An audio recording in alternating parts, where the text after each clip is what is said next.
السلام عليكم ورحمة الله وبركاته. إن الحمد لله نحمده ونستعينه من يهده الله فلا مضل له ومن يضلل فلا هادي له وأشهد أن لا إله إلا الله وحده لا شريك له وأن محمدا عبده ورسوله أما بعد. பேரன்பிற்கும் பெருமதிப்பிற்கும் உரிய எல்லாம் வல்ல அல்லாஹுவின் நல்லடியார்களே, அல்லாஹுவின் பேரருளால் அவனுடைய மார்க்கத்தை அதன் தூய வடிவில் அறிந்து கொள்ள வேண்டும் என்ற உயர்வான நோக்கத்தில் நாம் எல்லாம் இங்கே ஒன்று கூடியிருக்கிறோம். அன்பிற்குரிய சகோதர சகோதரிகளே, தௌஹீதுவாதி யார் என்ற தலைப்பின் கீழ் கடந்த வாரம் சில செய்திகளை அல்ஹம்துலில்லாஹ் நாம் அறிந்து கொண்டோம். அதன் தொடர்ச்சியாக இன்னும் சில விஷயங்களை இன்ஷா அல்லாஹ் இன்றைய இந்த நேரத்தில் நாம் அறிந்து கொள்ளவிருக்கிறோம். அன்பிற்குரியவர்களே, அல்லாஹ் திருக்குரானில் முஃமின்களை பற்றிய சில உயர்வான விஷயங்களை சொல்லி காட்டுகிறார். قد أفلح المؤمنون وكذلك ننجي المؤمنين ولا تهنوا ولا تحزنوا وأنتم الأعلون إن كنتم مؤمنين ولله العزة ولرسوله وللمؤمنين. இப்படி ஏராளமான விஷயங்களை அல்லாஹ் சொல்லி காட்டுகிறார். மூமின்கள் வெற்றி பெற்று விட்டார்கள், மூமின்களுக்கு நாம் இப்படி வெற்றியை கொடுப்போம். வலில்லாஹில் இஸ்ஸத்து வலிரசூலிஹி வலில்முஃமினீன், அல்லாஹ்வுக்கும் அவருடைய தூதருக்கும் அடுத்து மரியாதைக்குரியவர்கள் முஃமின்கள் தான். இப்படியெல்லாம் அல்லாஹ் முஃமின்களுடைய உயர்வை திருக்குரானில் சொல்லி காட்டுகிறான். முஃமின்கள் என்றால் தௌஹீதுவாதிகள், தௌஹீதுவாதிகள் என்றால் முஃமின்கள். முஃமின்களாக இருந்தால் அவர்களுக்குத்தான் வெற்றி சொந்தம், முஃமின்களாக இருந்தால் அவர்களுக்குத்தான் ஈடேற்றம். வலா தஹினு வலா தஹ்ஸனு வஅன்துமுல் அஅலவுன் இன் குன்தும் முஃமினீன். உங்களுக்கு எந்த கவலையும் வேண்டாம், நீங்கள் எதை பற்றியும் பயப்பட தேவையில்லை. எப்பொழுது தெரியுமா? நீங்கள் முஃமின்களாக இருந்தால். கவலை இல்லை, பயம் இல்லை. இதை விட நிம்மதிக்கு வேறு என்ன வேண்டும்? ஒரு மனிதர் உலகத்தில் எதை பற்றியும் கவலைப்படாமல் வாழ்கிறார், எல்லா விஷயத்திலும் நிம்மதியாக இருக்கிறார். இந்த இரண்டை தவிர பெரிய சந்தோஷம், பெரிய மகிழ்ச்சி வேறு எதுவுமே இல்லை. அப்படிப்பட்ட வாய்ப்பு உங்களுக்கு வேண்டுமா? நிபந்தனை, நீங்கள் முஃமின்களாக இருக்க வேண்டும், அதாவது தௌஹீதுவாதியாக இருக்க வேண்டும். இவ்வளவெல்லாம் சிறப்பு ஒரு தௌஹீதுவாதிக்கு கிடைக்கிறது என்றால் யார் அந்த தௌஹீதுவாதி? அவரிடம் இருக்க வேண்டிய அடையாளங்கள், அவர் பெற வேண்டிய சிறப்பு குணங்கள் என்னென்ன? இது தொடர்பான சில விஷயங்களைத்தான் அல்ஹம்துலில்லாஹ் நாம் கடந்த வாரம் பார்த்தோம். அதை தொடர்ந்து ஒரு தௌஹீதுவாதியிடம் இருக்க வேண்டிய அடையாளங்கள் என்னென்ன என்று குர்ஆன் ஹதீஸ் அடிப்படையில் பார்க்கும் பொழுது, நல்ல பண்புக்கு சொந்தக்காரராக ஒரு தௌஹீதுவாதி இருக்க வேண்டும். நல்ல குணாதிசயங்கள், நல்ல கேரக்டர். இது எவ்வளவு பெரிய வரவேற்கத்தக்க ஒரு அம்சம். பலரை பற்றி சொல்லுகிறார்கள், பெரிய பணக்காரர், நிறைய படித்திருக்கிறார், குணம் சரியில்லை, என்ன பிரயோஜனம்? கரெக்டா 5 வேளை ஜமாத் தொழுகைக்கு வந்துருவாருங்க, ரமலான்ல முழுமையாக நோன்பு நோற்று விடுவார், ஆனால் கேரக்டர் சரியில்லையே, குணாதிசயம் சரியில்லையே என்று சொன்னால் இதற்கு முன்னால் சொன்ன சிறப்பு அம்சங்கள் அவ்வளவும் வீணாகிவிட்டது. எனவே ஒரு மனிதர் தௌஹீதுவாதியாக அடையாளம் காணப்பட வேண்டும் என்று சொன்னால் மற்ற நல்ல விஷயங்கள் அவரிடம் இருப்பது எந்த அளவிற்கு அவசியமோ அதே அளவிற்கு அவரிடம் நற்குணம் இருக்க வேண்டும் என்று இஸ்லாம் எதிர்பார்க்கிறது. திருக்குர்ஆனுடைய 68வது அத்தியாயத்தின் 4வது வசனத்தில் அல்லாஹ் பேசுகிறான். ரசூலுல்லாஹி ஸல்லல்லாஹு அலைஹி வஸல்லம் அவர்களை பார்த்து பேசுகிறான். வ இன்னக லஅலா ஹுலுகின் அதீம், நீங்கள் மகத்தான நல்ல குணத்துடன் இருக்கிறீர். நல்ல குணத்தோட இருக்கிறீங்க, அதுதான் உங்களுடைய சிறப்புக்கு அடையாளம் அப்படிங்கிற மாதிரி அல்லாஹ் இந்த வசனத்தில் பேசுகிறான். 68வது அத்தியாயம் 4வது வசனம். அன்பானவர்களே, ஒரு இறை தூதராகவே இருந்தாலும் அவருடைய மேன்மைக்கு, அவருடைய கண்ணியத்திற்கு நற்குணம் அவசியமான ஒரு அடையாளமாக இருக்கிறது என்றால், நீங்களும் நானும் எந்த அளவிற்கு இதை பேண வேண்டும்? நற்குணங்களை பேணினால் அல்ஹம்துலில்லாஹ் நாம் தௌஹீத்வாதி. நற்குணங்கள் என்று எடுத்துக்கொண்டால் ஏராளமான நற்குணங்கள் இஸ்லாத்தில் சொல்லப்பட்டிருக்கின்றன. அவற்றுள் ஒன்றாக மென்மை, சாஃப்ட் கார்னர் என்று சொல்லுவார்களே, நளினமாக நடந்து கொள்ளக்கூடிய குணாதிசயம்.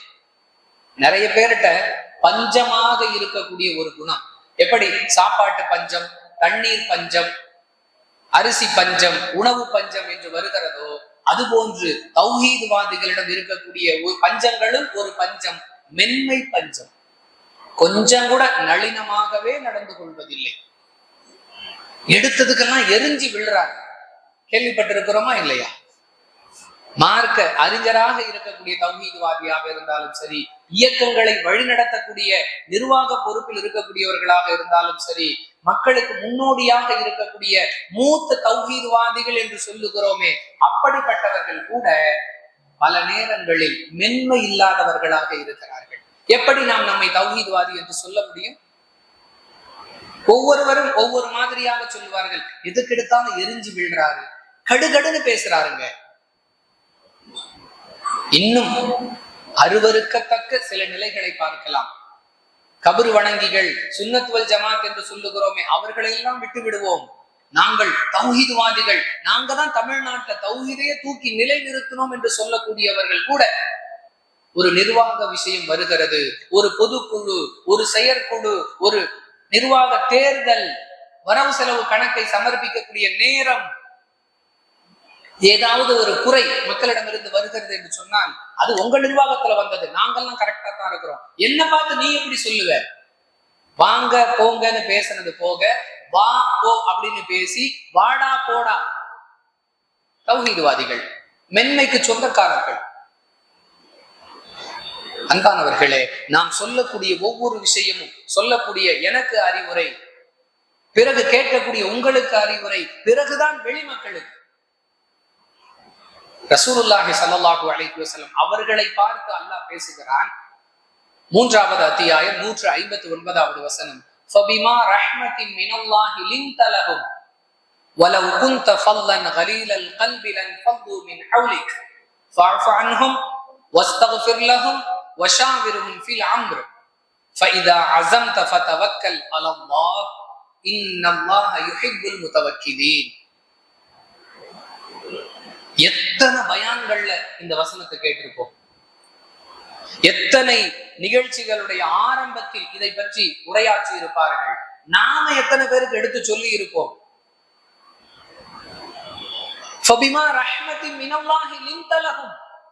நபியை பார்த்து அல்லாஹ் சொல்லுகிறான், நீங்கள் மென்மையான குணமுடையவராக இருக்கிறீர்கள். வலவ் குன்த ஃபல்லன் கலீலல் கல்பி லன் ஃபல்லு மின் ஹவ்லிக். இந்த நளினம், இந்த மென்மை மட்டும் உங்களிடம் இல்லை என்றால், உங்களை சுத்தி இருக்குதுல இந்த கூட்டம், ஒருத்தனும் இருக்க மாட்டாங்க, எல்லாம் தெறிக்க ஓடி இருப்பாங்க அப்படிங்கிற அர்த்தத்துல அல்லாஹ் பேசுகிறான். அல்லாஹ்வுடைய தூதர் அவர்களோடு எப்பொழுதும் ஒரு கூட்டம் இருந்து கொண்டே இருக்கிறதே, இதற்கான காரணங்களும் ஒரு காரணம் ரசூலுல்லாஹி ஸல்லல்லாஹு அலைஹி வஸல்லம் அவர்களிடம் இருக்கக்கூடிய மென்மை என்ற நற்குணம் என்று அல்லாஹ் சாட்சி கூறுகிறார். அவங்கிட்ட மனுஷன் பழகுவானா? சிலரை பற்றி சொல்லுவார்கள், அவங்கிட்ட மனுஷன் பழகுவானா? ஏன் அப்படி சொல்றீங்க? அவெல்லாம் ஆள் நாட்டம் ஆகாதவன். சிலரை பற்றி அடையாளம், ஆள் நாற்றம் ஆகாதவன்னா மனிதர்களோடு பழகக்கூடிய அந்த தகுதியே அவனிடம் இல்லை அப்படிங்கிற மாதிரி சொல்லுவார்கள். ஆனால் அல்லாஹ் ரசூலுல்லாஹி ஸல்லல்லாஹு அலைஹி வஸல்லம் அவர்களை பார்த்து சொல்லுகிறான், உங்களை சுத்தி ஒரு கூட்டம் இருக்கிறதுக்கு முக்கியமான ஒரு காரணம் உங்களிடம் இருக்கக்கூடிய மென்மை தன்மை, நளினம் என்கிற குணம். இந்த குணம் தௌஹீத்வாதிகளிடம் இருக்கிறதா? இல்லை என்றால் அவர் தன்னை தௌஹீத்வாதியாக ஆக்கிக் கொள்வதற்கு இன்னும் சரியாக முயற்சி செய்யவில்லை. குர்ஆன் சொல்லக்கூடிய அடையாளம். முஸ்லிமில் இடம்பெறக்கூடிய 5055வது ஹதீஸ். ஆயிஷா ரலியல்லாஹு அன்ஹா அவர்களை பார்த்து ரசூலுல்லாஹி ஸல்லல்லாஹு அலைஹி வஸல்லம் சொல்லுகிறார்கள், ஆயிஷாவே, மென்மையை கடைபிடி, மென்மையை கடைபிடி. அல்லாஹ் மென்மையானவன், மென்மையாக நடப்பதை விரும்புபவன். எனவே நீ மென்மையாக நடந்து கொள். சொல்லிவிட்டு சொல்லுகிறார்கள், மற்ற எதற்கும் கொடுக்காததையெல்லாம் அல்லாஹ் மென்மைக்கு கொடுக்கிறான். அல்லாஹ்வுடைய பல வகையான அருள் நமக்கு கிடைப்பதற்கு மென்மை என்கிற இந்த குணம் காரணமாக இருக்கிறது என்று ரசூலுல்லாஹி ஸல்லல்லாஹு அலைஹி வஸல்லம் சொல்லக்கூடிய செய்தி முஸ்லிமில் இடம்பெறக்கூடிய 5055வது எண்ணில் இடம்பெற்றிருக்கிறது. எப்படி சொல்லுகிறார்கள்? நம்மள அதிகமானவர்களுக்கு வருத்தம், எவனோ பணக்காரனா இருக்கான், கடவுளே இல்லைங்கிறவெல்லாம் 4 கடை வச்சிருக்கிறான், பல கடவுளை வணங்குறவெல்லாம் 2 கார் வச்சிருக்கிறான், நாம இன்னும் சைக்கிள்லயே சுத்திட்டு இருக்கிறோம், இன்னும் அந்த பழைய ஓட்ட டப்பா எக்ஸல்ல சுத்திட்டு இருக்கிறோம். இந்த வருத்தம் எல்லாம் அதிகமானவர்களுக்கு இருக்கிறது. அல்லாஹ்வுடைய தூதர் சொல்லுகிறார்கள், மற்ற எதற்கும் கொடுக்காதவற்றை எல்லாம் அல்லாஹ் மென்மைக்கு கொடுக்கிறார். மென்மை என்கிற குணத்தை நமக்குள் நாம் கொண்டு வந்து விட்டால் அல்லாஹ்விடமிருந்து பல வகையான நியமத்துகளை பெற்றுக்கொள்ள முடியும். மேலும் இது ஒரு தௌஹீதுவாதியிடம் இருக்க வேண்டிய ஒரு முக்கியமான அடையாளம். அன்பிற்குரியவர்களே, நம்மிடம் இருக்கிறதா? யாரும் யாரையும் பார்த்து ஒருத்தரை பத்தி ஒருத்தர் குறை சொல்றதெல்லாம் தேவையில்லை. இந்த குணங்கள், நற்பண்புக்கு சொந்தக்காரராக நாம் இருக்கிறோமா? அல்ஹம்துலில்லாஹ். அப்படி என்றால் நாம் தௌஹீத்வாதி. மென்மையான குணம் நம்மிடம் இருக்கிறதா? அப்படி என்றால் நாம் தௌஹீத்வாதி. அன்பானவர்களே, இறை அச்சம், இதை பற்றி எல்லோருமே பேசுவோம், மணிக்கணக்கில் எல்லோருமே பயான் செய்வோம். ஆனால் நம்மிடம் அது இருக்கிறதா என்று என்றாவது யோசித்து பார்த்திருக்கிறோமா? இஸ்லாத்தில் இறையச்சத்திற்கு மிக உயர்ந்த இடம். இன்னல்லாஹ யுஹிப்புல் முத்தகீன், யார் இறையச்சம் உள்ளவர்களோ அவர்களை அல்லாஹ் நேசிக்கிறான் என்று குர்ஆன் சொல்லுகிறது. இறையச்சத்தை ஒரு மனிதர் தனக்குள் கொண்டு வந்து விட்டால் அவருக்கு அல்லாஹ்வுடைய அன்பு கிடைத்து விடும். இதை விட பெரிய வெகுமதி வேற என்ன வேணும்? அந்த இறையச்சத்திற்கும் நமக்கும் சம்பந்தமே இல்லை என்கிற அளவிற்கு பலருடைய வாழ்க்கை. அல்லாஹ் குர்ஆனிலே சொல்லுகிறான். அன்பிற்குரியவர்களே, எந்த அளவிற்கு அதை சொல்லுகிறான்? வத்தகுல்லாஹ், அல்லாஹ்வை பயந்து கொள்ளுங்கள். இன் குன்தும் முஃமினீன், நீங்கள் முஃமின்களாக இருந்தால். 57வது அத்தியாயத்தில் இதை பற்றி பேசுகிறான். நீங்கள் மூமின்களாக இருந்தா அல்லாஹ்வை பயப்படுங்க. அல்லாஹ்வை பயப்படலைனா நீங்க முஃமின் இல்லை, தௌஹீத்வாதி இல்லை. நாம் அல்லாஹ்வை பயப்படுறோமா இல்லையா? எப்படி நம்மை நாமே உரசி பார்ப்பது? இது நிறைய பேருக்கு ஒரு கேள்வி. அல்லாஹ்வை பயப்படணும்னு சொல்றீங்க, அல்லாஹ் ஒருத்தர் பயந்து நடக்கிறார் அப்படிங்கிறதுக்கு என்னங்க அடையாளம், என்ன அளவுகோல்? இந்த கேள்வி நீண்ட நாட்களாக எல்லோரிடமும் இருந்து கொண்டே இருக்கிறது. நம்ம அல்லாஹ்வை பயப்படுறோமா இல்லையா? நம்ம அல்லாஹ்வை பயப்படுறோங்கிறதுக்கு என்ன அடையாளம்? மாற்றி மாற்றி பலரும் தங்களுக்குள்ளேயே கேட்டுக்கொண்டே இருக்கிறார்கள். நம்ம அல்லாஹ்வை பயப்படுறோங்கிறத எப்படி தெரிஞ்சுக்கிறது? அன்பிற்குரியவர்களே, சுருக்கமான ஒரு அளவுகோல். ஒரு நன்மையை விடுவதற்கு நமக்கு துணிச்சல் இருக்கிறது. லொஹர் தொழுகை நன்மையான விஷயம், கடமையான விஷயம், அதை தைரியமாக விடுகிறோம். ஒரு தீமையை தைரியமாக செய்கிறோம். அப்படி என்றால் நம்மிடம் இறையச்சம் இல்லை. ஒரு நன்மையை விடுவதற்கு நமக்கு தைரியம் இல்லை. அல்லாஹ்வுடைய கட்டளை, இதை எப்படி விடுவது? ஒரு தீமையை செய்வதற்கும் நமக்கு தைரியம் இல்லை. அப்படி என்றால் நம்மிடம் இறையச்சம் இருக்கிறது. ரொம்ப எளிமையான அளவுகோல். பொய் பேசணும், அல்லாஹ் பார்த்துக்கிட்டு இருக்கான், வேண்டாம்.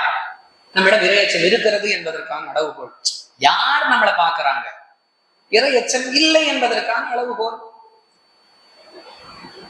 அவங்க பார்க்கறாங்க, இவங்க பார்க்கறாங்கிறத விட என்னை என்னுடைய இறைவன் பார்த்து கொண்டிருக்கிறான்.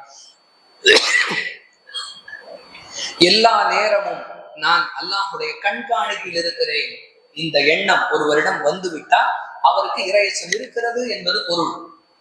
இன்னல்லாஹ கான அலைக்கும் ரகீபா, அல்லாஹ் உங்களை கண்காணித்துக் கொண்டே இருக்கிறான். 4வது அத்தியாயத்துடைய முதல் வசனத்தில் அல்லாஹ் பேசுகிறான். எல்லா நேரத்திலும் என்னை அல்லாஹ் கண்காணித்துக் கொண்டிருக்கிறான் என்ற சிந்தனை எனக்குள் வந்துவிட்டால் என்னால் நன்மையை விடவும் முடியாது, தீமையை செய்யவும் முடியாது. நான் ஒரு தௌஹீத்வாதி என்பதற்கான அளவுகோலும் என்னிடத்துல இருக்கிறது.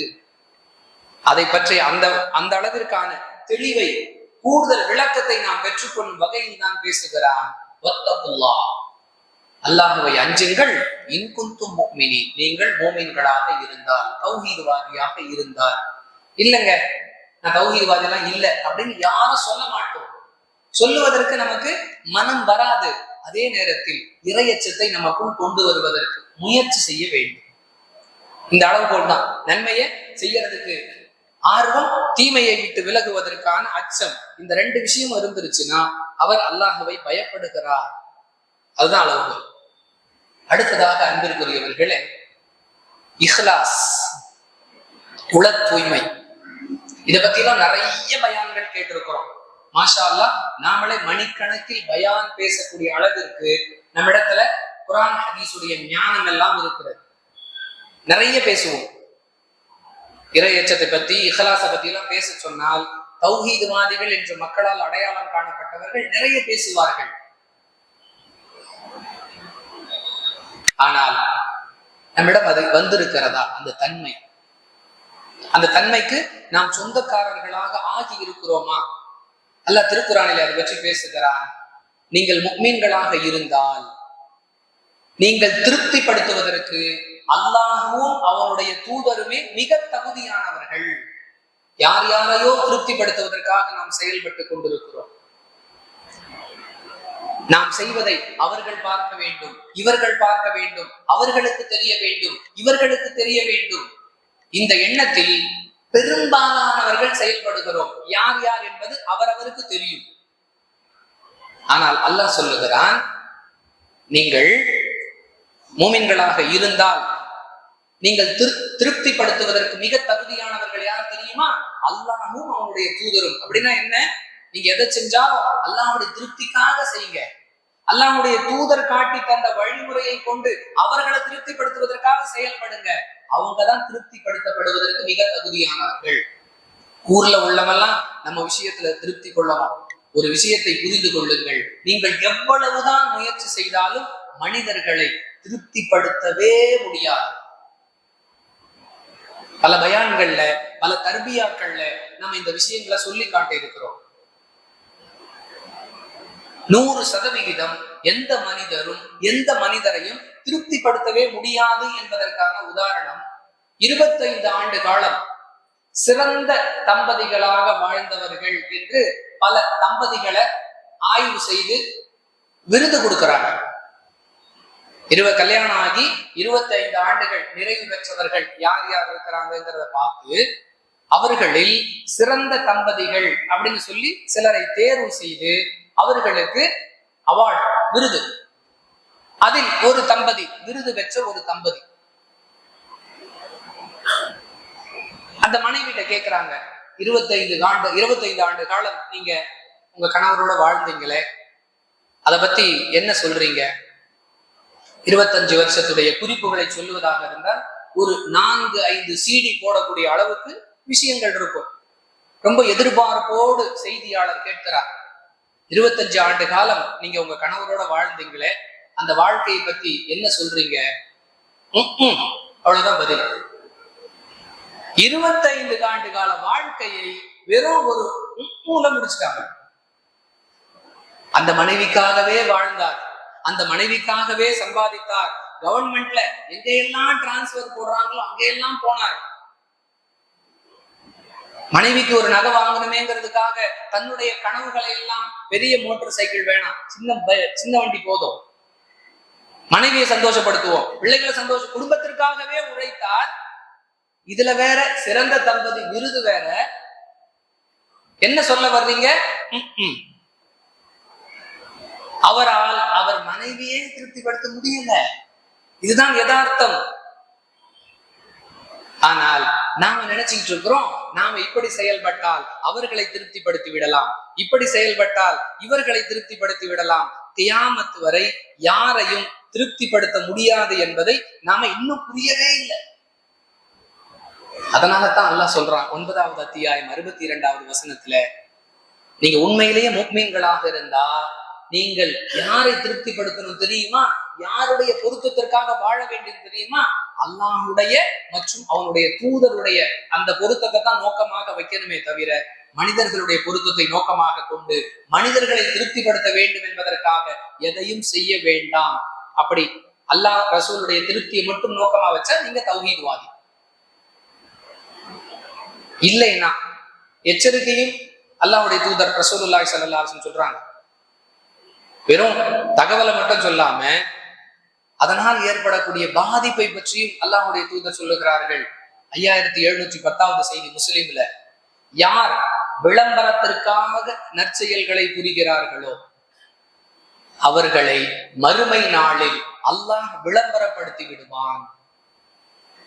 முதல் மனிதர் நபி ஆதம் அலைஹிஸ்ஸலாத்து வஸ்ஸலாம் அவர்களில் துவங்கி உலகம் அழிக்கப்படுவதற்கு முன்பாக படைக்கப்பட்ட கடைசி மனிதர் வரை அங்கே ஒன்று கூட்டப்பட்டிருக்கக்கூடிய அந்த சபை, யாராவது நம்ம ஏதாவது பேசிட்டாங்கன்னா நம்ம என்ன சொல்லுவோம்? உண்மையிலேயே நீங்க என்ன கண்டிக்கணும்னு ஆசைப்பட்டிருந்தா தனியா கூப்பிட்டு கண்டிச்சிருக்கலாமே. ஒரு 10 பேருக்கு முன்னாடி இப்படி அசிங்கப்படுத்திட்டீங்களே. 10 பேருக்கு முன்னாடி அசிங்கப்படுத்துவதையே நாம் தாங்கிக் கொள்வதற்கு தயாரில்லை. ஆனால் யார் மக்கள் பார்க்கணுங்கிறதுக்காக நற்செயல்களை புரிந்தார்களோ, அதைத்தான் ரசூலுல்லாஹி ஸல்லல்லாஹு அலைஹி வஸல்லம் சொல்றாங்க, யார் விளம்பரத்திற்காக நற்செயல்களை புரிகிறார்களோ அவர்களை அல்லாஹ் மறுமை நாளில், சொன்னோம்ல, முதல் மனிதர் முதற்கொண்டு உலகம் அழிக்கப்படுவது வரை படைக்கப்பட்ட கடைசி மனிதர் வரை இருக்கக்கூடிய கோடான கோடான கோடான கோடான கோடி மக்கள் இருக்கக்கூடிய சபையில் வைத்து அசிங்கப்படுத்தி விடுவான். எப்படி? இந்த பாருங்க, இவர்தான் மக்கள் பார்க்கணுங்கிறதுக்காக நற்செயலை செய்தவர். அதை நான் இலக்கிய நயமாக ரசூலுல்லாஹி ஸல்லல்லாஹு அலைஹி வஸல்லம் சொல்றாங்க, யார் விளம்பரத்திற்காக நற்செயல்களை புரிகிறார்களோ அவர்களை அல்லாஹ் மறுமை நாளில் விளம்பரப்படுத்தி விடுவார். இந்த குணம் ஒரு தௌஹீதுவாதியிடம் இருக்கவே கூடாது. சின்ன சின்ன விஷயத்துக்கெல்லாம் ஒரு போட்டோ, ஒரு வீடியோ, ஒரு சகோதரரின் வாழ்வாதார தேவைக்காக ரூபாய் 500 வழங்கப்பட்டது. 6th 7th படிக்கக்கூடிய 2 பிள்ளைங்களுக்கு 500 ரூபாய் கொடுத்து ஒரு பேக்கரிக்குள்ள அனுப்பினோம்னா காசு பத்தல, ஜிபே பண்ணுங்கன்னு சொல்றாங்க. 500 ரூபாய் கொடுத்துட்டு நம்ம யாரெல்லாம் கபரு முட்டிகள்னு சொல்றோமோ, மதுஹபுவாதிகள்னு சொல்றோமோ, குராஃபிகள்னு சொல்றோமோ, வழிகேடர்கள்னு சொல்லுகிறோமோ, அவர்களை பற்றி நாம் பேசவில்லை. நாங்கள் தான் தௌஹீதின் பாதுகாவலர்கள்னு சொல்லக்கூடியவர்களிடத்துல தான் இந்த அவல நிலை. ஃபித்ராவை கொடுத்தா போட்டோ, குர்பானி கொடுத்தா போட்டோ, ஜகாத் கொடுத்தா போட்டோ, சதகா கொடுத்தா போட்டோ, இஃப்தார் விருந்துக்கு போட்டோ, சஹர் நிகழ்ச்சிக்கு போட்டோ. அல்லாஹ் சொல்லுகிறான், யார் விளம்பரத்திற்காக நற்செயல்களை புரிந்தார்களோ, ஒரு காரணத்தை சொல்லுகிறோம். என்ன காரணம்? இல்ல நம்ம மக்கள்கிட்ட வசூல் பண்ணோம், இந்தந்த வகைக்கு தான் செலவழிச்சோங்கிறத அவங்களுக்கு சொல்றதுக்காக போட்டோ எடுத்தோம். உண்மையிலேயே யாரெல்லாம் இதற்காக செலவு செய்தார்களோ அவர்களுக்கு காட்டுறதுக்கு தான் நீங்க போட்டோ எடுத்தோம்னு சொன்னா அவங்களுக்கு மட்டும் காட்டலாமே. சமூக வலைதளங்களை போட்டு உலகத்துக்கே காட்டுறோம். இதை சிலர் நியாயப்படுத்தலாம். நம்ம சொன்ன இந்த கருத்துக்கு சிலர் முரண்படலாம். அன்பானவர்களே, சரியா தவறா? அதுல உதவி வாங்கினவங்களுடைய முகத்தை பிளர் பண்ணி என்னன்னா அவங்களோட சுயமரியாதையை பாதுகாக்கிறோம்.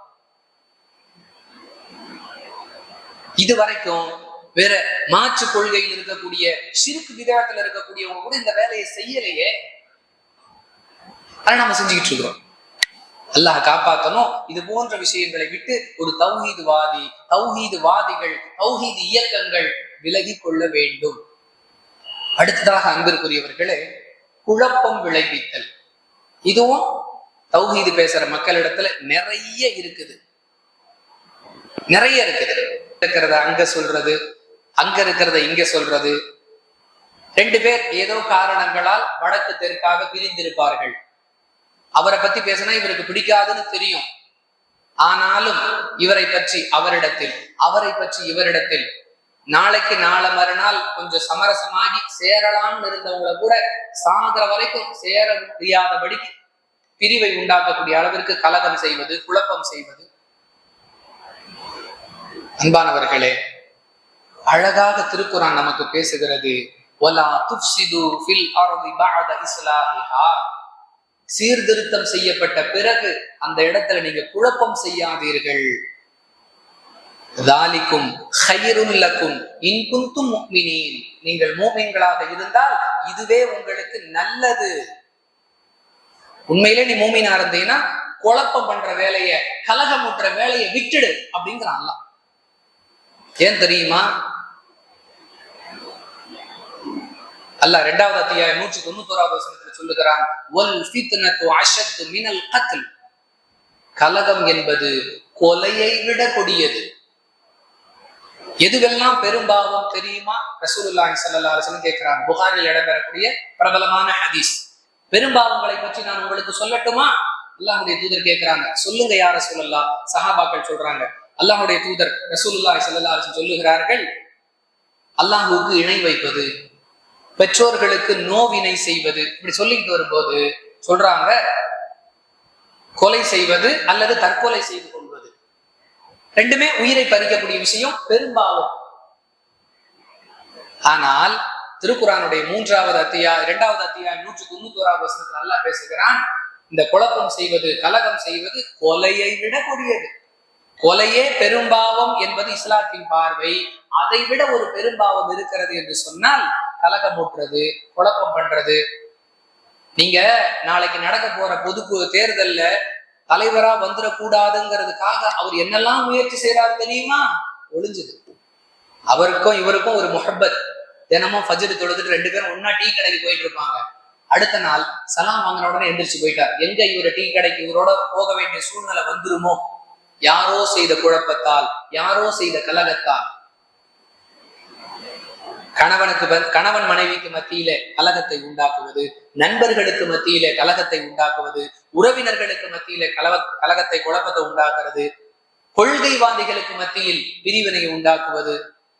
இந்த குணமெல்லாம் ஒரு தௌஹீதுவாதியிடம் இருக்கக்கூடாது என்பதுதான் இஸ்லாமிய கட்டளை. தாலிக்கும் ഖൈറുல் லக்கும் இன் குன்தும் முஃமினீன். நீங்கள் மூமின்களாக இருந்தால் இதை செய்யாமல் இருப்பதுதான் உங்களுக்கு நல்லது. செஞ்சீங்கன்னா தண்டனைங்கிறது அடுத்து. முதல்ல எப்படி சொல்றான் அல்லாஹ், நீங்க உண்மையிலே மூமினா அப்படின்னா இந்த மாதிரி கலகமுற்ற வேலை, இந்த மாதிரி குழப்பம் பண்ற வேலையெல்லாம் செய்யாதீங்கப்பா, அதுதான் உங்களுக்கு நல்லது அப்படிங்க. அல்லாஹ்வை பயப்படணுமா இல்லையா? தெரிஞ்சோ தெரியாமலோ நாம் இந்த வேலைகளை எல்லாம் செய்து கொண்டிருக்கிறோம். தெரிஞ்சோ தெரியாமலோன்னு சொல்றது கூட தப்பு. கலகம் செய்கிற எல்லோருக்குமே இது தவறு என்று தெரியும். விளம்பரத்திற்காக செயல்படக்கூடிய எல்லோருக்குமே இது தவறு என்று தெரியும். இஹ்லாஸ் இல்லாம செய்யறது சரி அப்படின்னு யாராவது சொல்ல முடியுமா? தக்வா, இறையச்சம் இல்லாமல் வாழ்வது நல்லது என்று யாராவது சொல்ல முடியுமா? மென்மையான குணம் இல்லாமல் கடுகடுவென நடப்பது நல்லது என்று யாராவது சொல்லுவார்களா? செய்பவர்களுக்கே தெரியும் இதுவெல்லாம் நல்லது அல்ல, ஆனாலும் செய்து கொண்டிருக்கிறோம். இப்படி செய்வதன் மூலம் அல்லாஹ்விடத்தில் தௌஹீதுவாதி என்று நாம் பெயர் பெறுவதிலிருந்து தூரமாகிக் கொண்டே இருக்கிறோம். இன்னும் 23வது அத்தியாயம் ஒரு தௌஹீதுவாதி எப்படிலாம் இருக்கணும்ங்கிறத வரிசையாக அல்லாஹ் சொல்லி காட்டுகிறான். வல்லதீனஹும் ஃபீ ஸலாத்திஹிம் காஷிஊன். அவர்கள் தங்களுடைய தொழுகையில் பணிவை மேற்கொள்வார்கள். சலாம் கொடுத்த உடனே என்னங்க ஓதணும்? ரசூலுல்லாஹி ஸல்லல்லாஹு அலைஹி வஸல்லம் கற்றுக் கொடுத்த மார்க்கத்தின் அடிப்படையில் ஒருவர் தொழுகையை முடித்து சலாம் கொடுத்தவுடன் என்ன ஓத வேண்டும்? முதலில் அல்லாஹு அக்பர், பிறகு அஸ்தக்ஃபிருல்லாஹ். எத்தனை முறை? அதுக்கு பிறகு அல்லாஹும்ம அன்த ஸலாம் வ மின்க ஸலாம். இப்படி வரிசையாக பிரார்த்தனைகள். சலாம் கொடுத்த உடனேயே அப்படி எடுத்து அப்படி இல்ல வாய் ஓதிக்கிட்டு தான் இருந்துச்சு, கைதான் தேய்ச்சிச்சு. சில நியாயப்படுத்தக்கூடிய செயல்கள். சில இடங்கள்ல சலாம் கொடுத்த உடனே அறிவிப்பு செய்யக்கூடிய நிலையும் இருக்கிறது. கொஞ்சம் கேப். ரொம்ப நீங்க எல்லாரும் போன பிறகு அறிவிப்பு செஞ்சா செய்தி போய் சேராதுங்கிற வருத்தம் நிர்வாகத்தில் இருக்கிறதா? சின்ன இடைவெளி, குறுகிய இடைவெளி கொடுத்து சில துவாக்களையாவது சில திக்ருகளையாவது மக்கள் ஓதிய பிறகு அறிவிப்பு செய்வோம். ஒரு சின்ன இடைவெளி. இதையெல்லாம் நம்ம கவனத்துல கொள்ளணும். அது நம்முடைய தொழுகைக்கான உள்ளச்சத்தை, பணிவை கொண்டு வரும். அல்லாஹ் சொல்லுகிறான், அது அஃலஹல் முஃமினூன். அந்த சூறாவை படித்தான் தூங்குகிறது. முஃமின்கள் வெற்றி. 23வது அத்தியாயத்துடைய முதல் வசனம். முஃமின்கள் வெற்றி பெற்று விட்டார்கள். யார் அந்த முஃமின்? அவர்கள் தங்களுடைய தொழுகையில் உள்ளச்சத்தை, பணிவை மேற்கொள்வார்கள். வல்லதீனஹும் அனில் லகவி முஅரிதூன். அவர்கள் வீணானவற்றை விட்டும் விலகி இருப்பார்கள். நம்ம செய்யறது அவ்வளவுமே வீணானதுதான் இல்லையா? அல்லாஹ் குர்ஆனிலே சொல்லுகிறான், லா கைர ஃபீ கஸீரின் மின் நஜ்வாக்கும் இல்லா மன் அமர பிஸதகத்தின் அவ் மஅரூஃபின் அவ் இஸ்லாஹின் பைனன் நாஸ். லா கைர ஃபீ கஸீரின் மின் நஜ்வாக்கும். அவர்களுடைய பெரும்பாலான பேச்சுகள் வீணானவையே. அல்லாஹ் சொல்லுகிறான், பிஸதகத்தின் தர்மம் செய்வது தொடர்பான பேச்சுகள், அவ் மஅரூஃபின் நன்மையை ஏவுவது தொடர்பான பேச்சுகள், அவ் இஸ்லாஹின் பைனன் நாஸ் மனிதர்களுக்கு மத்தியில் சமரசத்தை, சமாதானத்தை ஏற்படுத்துவது தொடர்பான பேச்சு. இந்த 3 வகையான பேச்சுகளை தவிர மனிதர்கள் பேசக்கூடிய பெரும்பாலான பேச்சுகள் வீணானவை. குர்ஆன் சொல்லுகிறது. நம்முடைய நிலை என்ன?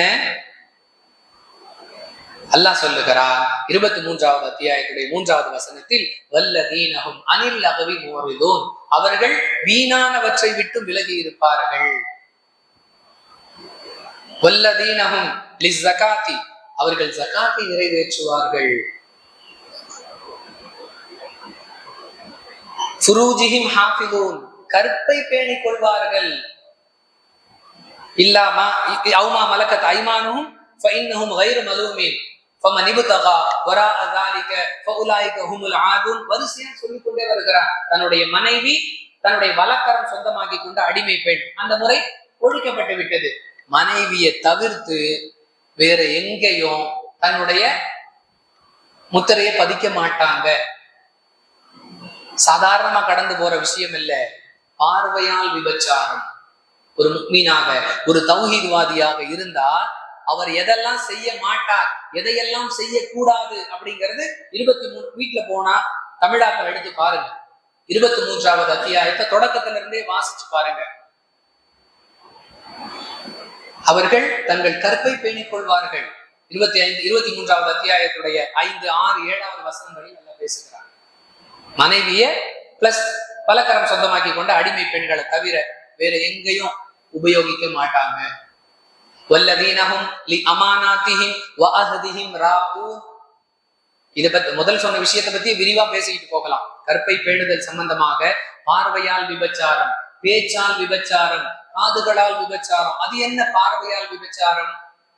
ரசூலுல்லாஹி ஸல்லல்லாஹு அலைஹி வஸல்லம் சொல்றாங்களே, கண்கள் விபச்சாரம் செய்கின்றன. அது என்ன? பார்க்க கூடாததை பார்க்கிறது. ஒரு ஆண் உறுப்பும் ஒரு பெண் உறுப்பும் இணைவதுதான் விபச்சாரம்னு நாம புரிஞ்சு வச்சிருக்கிறோம். இஸ்லாம் சொல்லுகிறது, பார்க்க கூடாததை பார்க்கிறதே விபச்சாரம். பேசக்கூடாததை பேசுறது நாவு செய்யக்கூடிய விபச்சாரம். கண்கள் பார்க்கின்றன, மனம் ஏங்குகிறது, உறுப்புகள் அவற்றை செய்து முடிக்கின்றன. ரசூலுல்லாஹி ஸல்லல்லாஹு அலைஹி வஸல்லம் சொல்றாங்க. ஒரு மூமின் எப்படி இருக்கணும்? அனுமதிக்கப்பட்ட இடத்தை தவிர தன்னுடைய கற்பை வேறு எங்கும் உபயோகிக்க கூடாது. அப்படி உபயோகிச்சு அவர் தௌஹீத்வாதி இல்லை. வல்லதீனஹும் லிஅமானாத்திஹிம் வஅஹதிஹிம் ராஊன். அவர்கள் நம்பி ஒப்படைக்கப்பட்ட அமானிதங்களை பேணுவார்கள். என்னை நம்பி ஒரு அமானிதம் ஒப்படைக்கப்பட்டுச்சுன்னா நான் அதை பேண வேண்டும். அப்படி பேணினா நான் தௌஹீத்வாதி. உலாயிக ஹுமுல் வாரிசூன் அல்லதீன யரிசூனல் ஃபிர்தௌஸ ஹும் ஃபீஹா காலிதூன். இப்படிலாம் யார் நடக்கிறாங்களோ அவங்க ஃபிர்தௌஸ்ங்கிற சொர்க்கத்திற்கு சொந்தக்காரர்கள். அதில் அவர்கள் நிரந்தரமாக இருப்பார்கள். அல்லாஹ் சொன்னபடி, அல்லாஹ்வுடைய தூதர் கற்றுக் கொடுத்த முறைப்படி யார் வாழ்கிறார்களோ அவர்களுக்கு அல்லாஹ் தரக்கூடிய பரிசு அவர்களை ஃபிர்தௌஸ் என்னும் சொர்க்கத்திற்கு வாரிசுகளாக உரிமையாளர்களாக ஆக்கி விடுகிறான். அவர்கள் அதில் நிரந்தரமா இருப்பாங்க.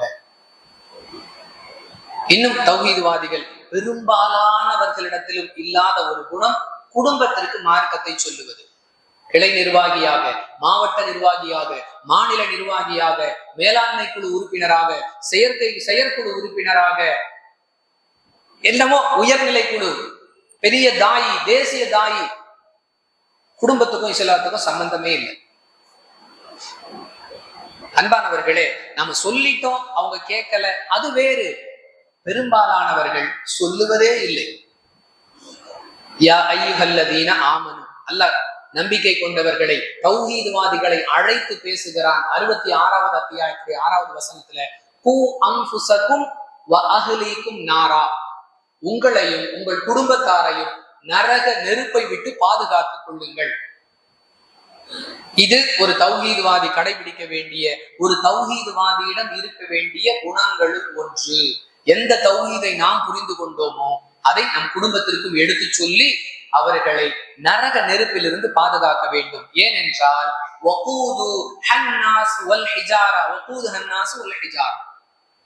மனிதர்களும் கற்களும் தான் நரகத்திற்குரிய எரிபொருட்கள். ஒரு ஆட்டோ இயங்க வேண்டும் என்றால் பெட்ரோல் அல்லது டீசல் அல்லது எல்பிஜி, அதுபோன்று ஒவ்வொரு சாதனமும் இயங்குவதற்கு அதற்கு ஒரு உந்து சக்தி, ஒரு எரிபொருள் தேவை. நரகத்துடைய எரிபொருள் என்ன தெரியுமா? மனிதர்களும் கற்களும்.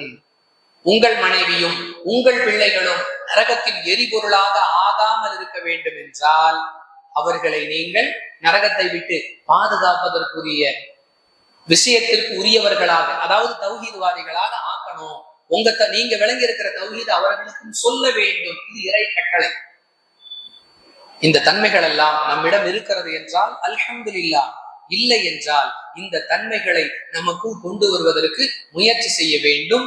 இன்னும் தௌஹீத்வாதிகளிடம் இல்லாத ஒரு விஷயம், அவசியம் வரவேண்டிய மிக மிக ஒரு முக்கியமான விஷயம், பெரும்பாலான தௌஹீத்வாதிகள் யோசிக்கக்கூடிய ஒரு விஷயம், அது என்னங்கிறத அல்லாஹ் நாடினால் அடுத்த வாரம் பார்ப்போம். வாஹிரு தஅவானா அனில் ஹம்துலில்லாஹி ரப்பில் ஆலமீன்.